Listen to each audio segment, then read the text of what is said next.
স্ত্রীকে তালাক দেওয়ার পর 25 কেজি দুধ দিয়ে গোসল করেছেন এক যুবক। শুক্রবার বিকেলে গাইবান্ধার সাদুল্লাপুর উপজেলার ইদিলপুর ইউনিয়নের জমিদার বাজারে মনের স্বস্তি পেতে দুধ দিয়ে গোসল করেন ওই যুবক।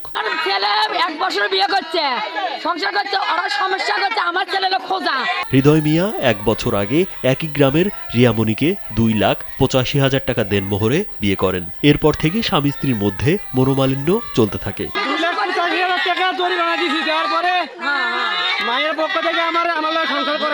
এরই এক পর্যায়ে উভয় পক্ষের সম্মতিতে তাদের বিবাহ বিচ্ছেদ হয়। স্ত্রীকে তালাক দেওয়ার আনন্দে স্থানীয় জমিদার বাজারে 25 কেজি দুধ দিয়ে গোসল করেন হৃদয় মিয়া।